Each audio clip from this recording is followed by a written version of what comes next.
Today, on The Voice of Prophecy, we're going to look at a group of people that has been essentially thrown away by the rest of society.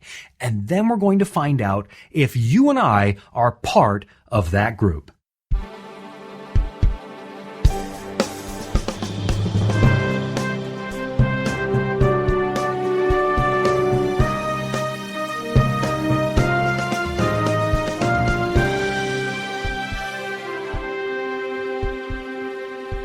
You know, there's a group of people whose origins date all the way back to feudal Japan, a group that's known as the Burakumin, if I'm pronouncing it correctly.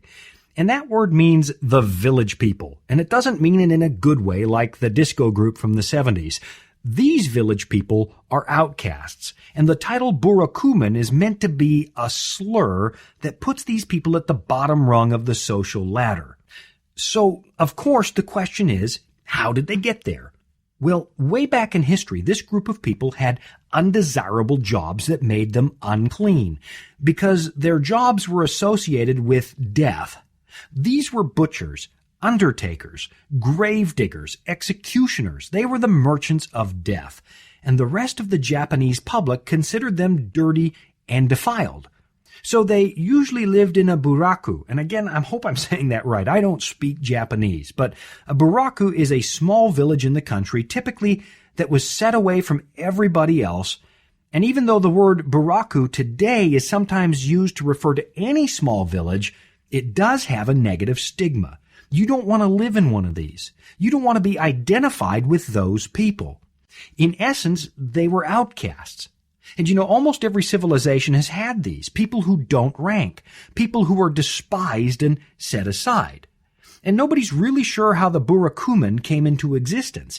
Either these people became unclean because of their jobs, or they started doing the jobs because they were considered unclean. Either way, they weren't welcome. So when these people came across members of the higher classes, they were expected to show deference. They were expected to step aside. And famously, back in 1859, one judge declared that some of the Burakumin were worth only 1/7 of a regular person. And even after the end of the feudal system, by the end of the 19th century, the social stigma these people lived with followed them. It's still there to some degree even today. And that's because family history is a matter of public record in Japan, and it's easy to figure out if someone has a buraku past. So, even though the negative associations are steadily moving into the past, some people still experience trouble getting jobs or finding marriage partners because very traditional employers or families might still go look at your past before they agree to anything. In fact, as recently as 1975, a sort of black market book suddenly started making the rounds. It's about a 300-page document, a directory of all the names and locations of these buraku communities. And this book made it possible for potential employers or even potential mates to go look up your street address and figure out if your family comes from one of these villages. And according to one report I pulled up on Wikipedia, and yeah, I know, it's not the world's most reliable source, but it's not bad. According to one report, the authors of the directory said this in the preface, and I quote, "At this time, we have decided to go against public opinion." They're talking about the modern trend now to bury the past. "We've decided to go against public opinion and create this book for personnel managers grappling with employment issues and families pained by problems with their children's marriages." Now, the book was quickly banned, but from time to time it still makes the rounds, confirming suspicions that the stigma associated from coming from one of these villages has not disappeared.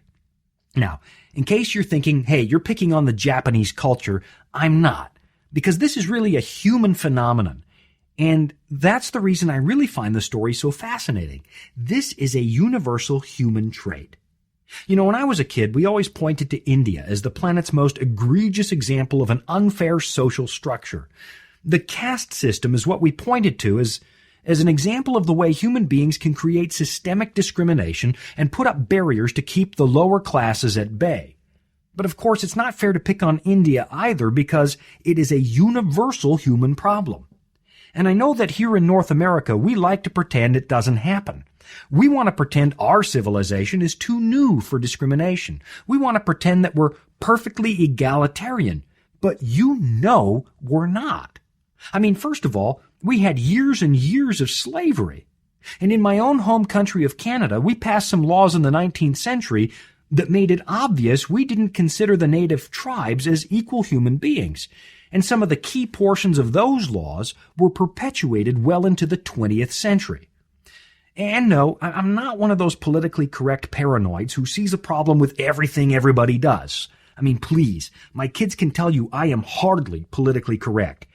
But I am honest, or at least I like to try to be honest. And there are some chapters in my own Canadian history that are kind of shameful. And if we're really honest about it, there are ghettos to be found in almost every society, every civilization. There are always people considered less than human, less worthy than the rest of us. And what's really interesting to me as a Christian is the fact that way back when people first started identifying with Jesus, back in the first century, we were the undesirables. We were the ones who were blacklisted. We were the ones who fell to the bottom of society. And it started right at the beginning in the city of Jerusalem, when some people started saying Jesus came back from the dead. What's more, they said Jesus was the son of David, the long-awaited Messiah. Those were claims that rattled the religious authorities of the day for a number of reasons. First of all, it was the religious authorities who had put Jesus to death, and to hear that he might be alive wasn't exactly good news, especially when you had him killed for political reasons. You thought the problem was over. You thought his followers would disappear. But now they're consolidating. They're rallying because the news of the resurrection made them very bold. And that wasn't even the only problem. It's important to remember that the first Christians were Jews. They were Jews who believed Messiah had come. They were an integral part of the community, members of the synagogue, owners of shops, members of councils. They didn't start as a separate group. And they didn't intend to become a separate group. They were spreading their message inside the Jewish faith. And that posed a problem for the ruling class. Some of them, like the Pharisees, remembered what happened the last time Israel strayed away from the teachings of Moses. They went into Babylonian exile. So now they were being very careful because they didn't want that to happen again. They wanted to make sure Israel toed the line. They got very strict. And now under Roman occupation, so there are already Gentiles at the doorstep. Under Roman occupation, you suddenly have this popular teacher who sounds like he's contradicting your faith. Jesus was the last thing these guys wanted. They thought he was a threat. I mean, how are they going to throw off the Romans if their religious practice went astray? How could they expect God to favor them if there are these new and dangerous ideas making the rounds? So the followers of Jesus were perceived as a threat to social stability, national recovery, and ironically, the Christians were perceived to be a threat to God's plan to send Messiah. And I know we're usually pretty tough on the Pharisees, but it's hard to say definitively that you and I wouldn't have joined them. I mean, we know they have some bad ideas because the Bible says so, but if you actually lived there at that time, how do you know you wouldn't have been one? How do you know you wouldn't resonate with their cause? Because at some level, unless we're still young enough to be starry-eyed idealists, at some level we're all traditionalists, and we all feel threatened when someone starts to talk about change.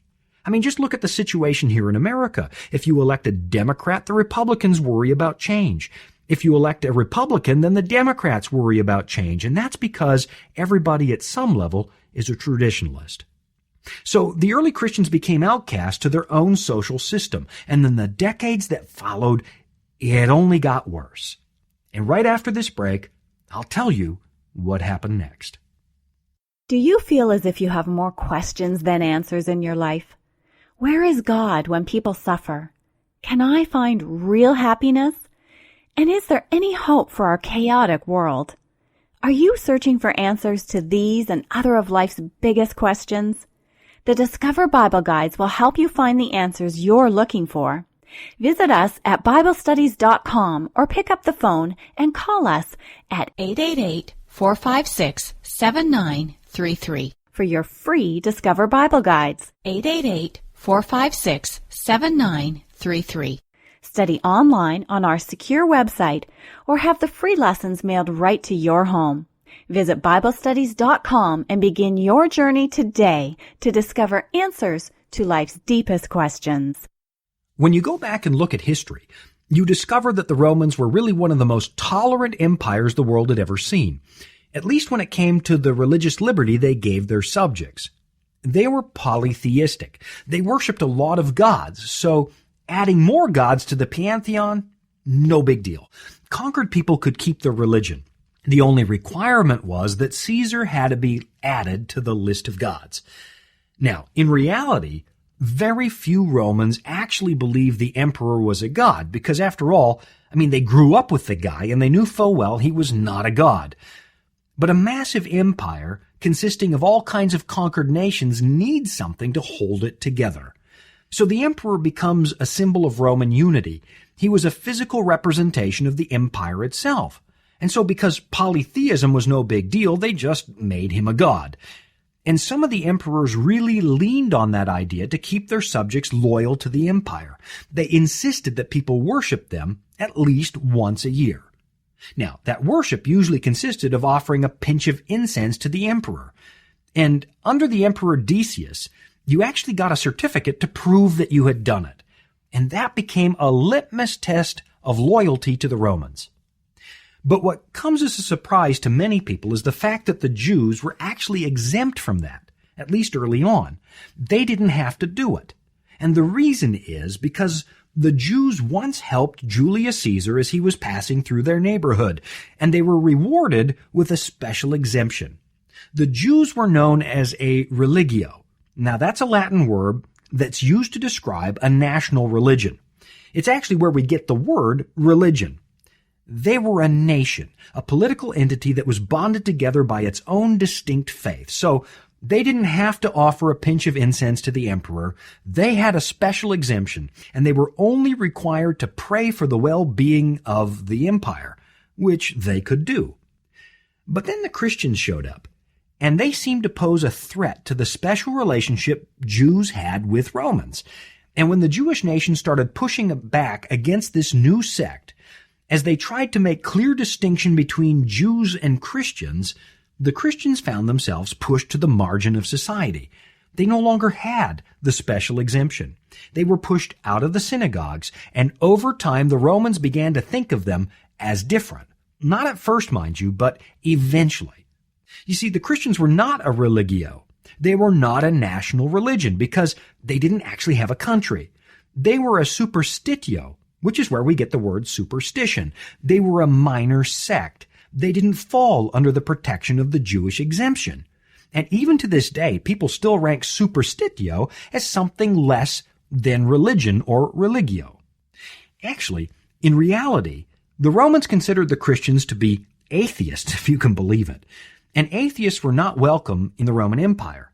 And the reason they thought Christians were atheists is because they had no statues. They would not use them. They worshipped an invisible God.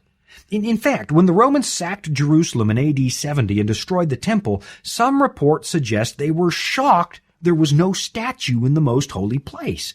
And they said, what God do these people worship? So Christians were labeled atheists. And atheists were considered unstable, a threat to the empire. And of course, like the Jews, the Christians wouldn't offer incense to the emperor, but they didn't have legal protection, and that made them outcasts. Now, when you add that to the list of other things Christians won't do, their social standing kept dropping further and further. They wouldn't go to the arena because of the bloodthirsty, violent entertainment. They didn't go to gladiator battles because those were battles to the death. And they didn't go to the theater because sometimes when a play called for a death scene, the Romans actually killed a condemned prisoner on stage to make it more realistic. So how could a Christian participate in that? They served the God of life. So they didn't fit into the popular culture of the time. Kind of like some Christians today who are getting more and more uncomfortable with the lack of moral standards in the entertainment industry. I mean, we know what the Bible says, put no wicked thing in front of your eyes. We know that the Bible tells us to focus our thoughts on good things. If there be any virtue, if there be any praise, think on these things, it says in Philippians chapter 4. So Christians have never really been a big part of pop culture, because pop culture usually degrades over time, over the life of a civilization. And it focuses on themes that Christians find completely at odds with the person and character of Jesus. But that wasn't even the only problem the ancient Christians had. They also struggled with putting their kids into Roman schools because young impressionable minds would be faced with competing religious values. They'd be given an alternate theory of origins based on Roman mythology. And even the hospital was a problem because a lot of the hospitals were dedicated to the serpent god, Asclepius, and his symbol was a serpent around a pole. Now that's a symbol that's still with us to this day. But it wasn't the symbol that was so objectionable. It was the fact that the priest of the serpent god would come to your room and subject you to a religious ceremony. So Christians became uncomfortable. And at one point, Christians weren't even allowed to serve in the military because Romans were afraid that their allegiance to Christ would always come ahead of their allegiance to the empire. And even the worship service was suspicious because Romans had a problem with trade unions that got too big and started pushing against the empire. So anytime a large group got together, it was perceived as a potential threat. And at some points in history, I believe the Romans actually had a law that limited the size of voluntary gatherings. So the list of problems faced by early Christians goes on and on and on. They got pushed further and further to the edges of society, to the point where they actually became convenient scapegoats anytime something went wrong. So when a huge chunk of the city of Rome burned to the ground under Nero's watch, Christians got the blame. They were rounded up, fed to wild animals. They were dipped in tar, hung on crosses, used as human torches. In fact, a lot of people actually suspected that Nero started that fire himself so he could renovate the city. But the Christians got the blame because they were undesirable. They were an easy target. They were the original Burakumen, the original outcasts, the bottom of the social ladder. And frankly, that was precisely what Jesus predicted. I mean, he was God in human flesh, and then he was pushed to the edge of society. So he told his followers to expect the same thing. If they persecuted me, he said, they will also persecute you. Now we're going to take a little break, and then I'm going to come back and talk about what this means for Christians today and how we ought to respond as we find ourselves being pushed back to the edge of society. Are you searching for answers to life's most difficult questions? Answers to help you make sense of the things that are happening right now in your life? Answers to the deepest questions in life, like, can God really forgive me? Guilt and shame can be terrible burdens to carry and can leave us wondering if God really can love us and accept us. Are you wondering if there really is a chance for true happiness in this life? If there's a secret to living a happy, contented life in a world of uncertainty? Well, if you're searching for answers to these and other of life's most challenging questions, we are here to help. The Discover Bible Guides will help you find the answers you're looking for. Visit us at BibleStudies.com or give us a call at our toll-free number 888-456-7933 for your free Discover Bible Guides. Study online on our secure website or have the free guides mailed right to your home. There is never a cost or obligation. The Discover Bible Guides are our free gift to you. You'll find answers in guides like, Does my life really matter to God? And From Guilty Sinner to Forgiven Saint.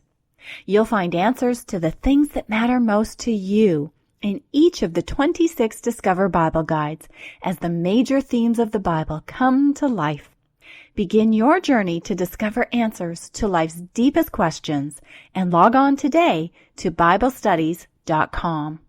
I think if you had a time machine and you brought ancient Christians to the 21st century and you had them visit North America, they'd be amazed by the broad acceptance that Christians enjoy. I mean, we are still relatively popular.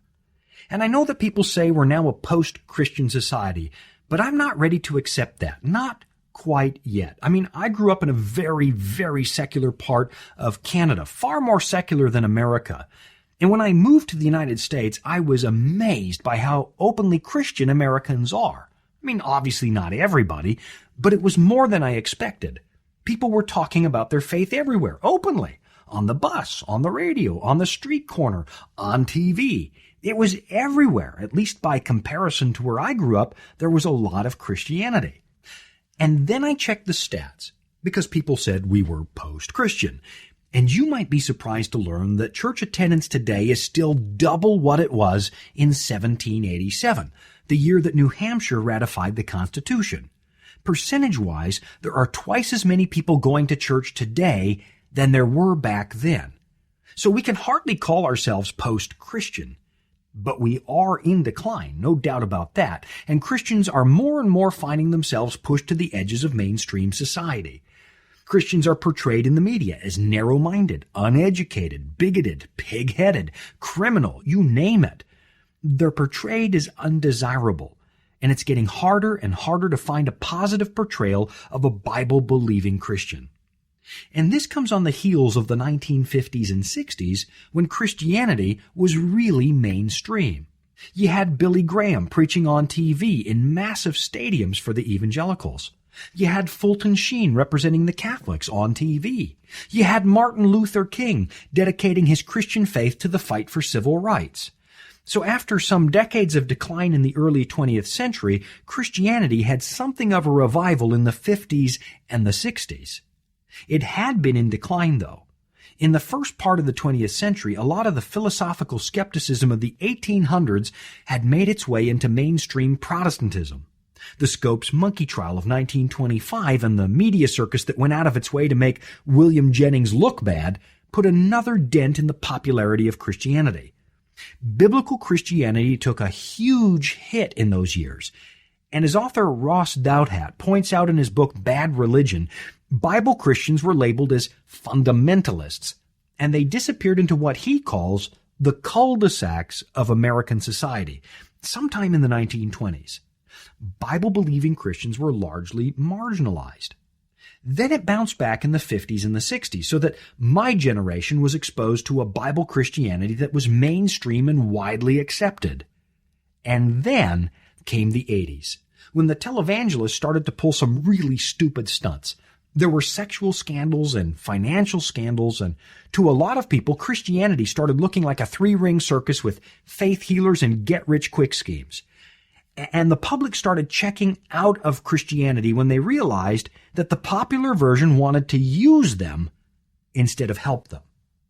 So here we are at the beginning of the 21st century, and while America is not post-Christian, it's just not as mainstream as it used to be. It is falling out of favor. For those of us born in the 60s, the world we now live in looks like its opposite day every single day. I mean, values have been turned completely upside down. And in some regards, there don't seem to be any values, because today we openly mock good people. We make fun of morality. We crucify the people who try to live good lives. We live in this world where Christian movie trailers get blocked from Facebook or YouTube just because they're deemed too controversial. But other stuff that is just mere steps away from being pornography, they call that art. What used to be called wholesome is now considered controversial. What used to be considered helpful is now considered bigotry. It used to be if you went to church, it meant that you were probably trustworthy. It used to be if you were clergy, people knew they could trust your integrity. But now those who openly identify themselves as Christians are ridiculed, pushed into the shadows, and excluded. The tide of religious opinion appears to be turning against faith. But the thing I really want to point out is that the tide has never been in favor of Christians. We have enjoyed some brief respites throughout history. There have been some bright spots. But as a whole, we have always been living in a buraku. We have always been the outcasts. We are tainted by our association with a crucified Savior. Christians, real, Bible-believing, sincere Christians, have seldom been at the top of the social pyramid. And I guess that's why Jesus said the things he did. Blessed are you, he said, when others revile you and persecute you and utter all kinds of evil against you falsely on my account. Rejoice and be glad, for your reward is great in heaven, for so they persecuted the prophets before you. You and I, we've never been a favored group. There have been times when we seized the reins of power. There have been times when we married church and state and created a moral disaster. There have been times when we burned people at the stake. We forced people into compliance. But we never did those things because Jesus told us to. That wasn't biblical Christianity. Biblical Christianity has always been on the margin. Now, we have covered a lot of territory in a very short time. So here's where I want to leave things today. This is what I want you to think about. A lot of Christians in America have been responding to their diminishing influence, to their waning popularity, with a drive to enshrine Christianity in the government of America. They want to grab the reins of power and legislate Christian morality. And I'm not saying that Christians shouldn't be part of the political process. But we can never forget what happened when they tried to crown Jesus. He reminded them, this world is not his kingdom. And we can't forget what happened in the Roman Empire after Christianity assumed a position of prominence. When we married church and state, it led to some of the darkest chapters in Christian history. We brought Roman politics into the sacred circle of God's church. We went from being persecuted to persecuting. And one of the reasons we struggle to win the hearts of people today is that their memory is vivid. They know what happened during the Dark Ages, and they see that some of us are still trying to restore those same attitudes today. Again, I would never suggest that Christians shouldn't be civically active. You are supposed to be salt. You are supposed to be light, but don't forget this world is not our home, and God is the one who ushers in a kingdom, not us. Back in Daniel 2, there's this remarkable prediction, and you can study it more in our Discover Bible course, but it shows the rise and fall of world kingdoms, and it ends with a stone that fills the earth. It's the kingdom of God, and it says that that is a stone that is not cut out with human hands. It is not man-made. You and I don't establish that kingdom. God does, on his terms and his time. In the meantime, you and I might live as outcasts in a world that doesn't know God. And don't become one of those Christians that goes looking for persecution. Don't assume everybody's always against you. But remember, we're waiting for Jesus to come and he'll set up his kingdom. Now, if you want to know more about that, if you want to understand more about that coming kingdom and the Jesus who runs us, you really need to check our free Discover Bible course out. And you'll be getting all the information you need in just a moment. But you and I, until we meet again, you go with God. Thanks for listening. I'm Shawn Boonstra. This has been The Voice of Prophecy. Life and its daily challenges can weigh us down, even when we have the best of intentions, leaving us with more questions than answers. Is it possible to have true peace and happiness in life? Are you searching for answers to this and other of life's most challenging questions? The Discover Bible Guides will help you find the answers you're looking for. Visit us at BibleStudies.com or give us a call at 888-456-7933 for your free Discover Bible Guides. Study online or on our secure website, or have the free guides mailed right to your home. There is never a cost or obligation. The Discover Bible Guides are our free gift to you. Find answers in guides like The Secret of Happiness and Is God Fair? You'll find answers to the things that matter most to you in each of the 26 Discover Bible Guides. Call us at 888-456-7922 for your free Discover Bible Guides. Visit BibleStudies.com and begin your journey today to discover answers to life's deepest questions.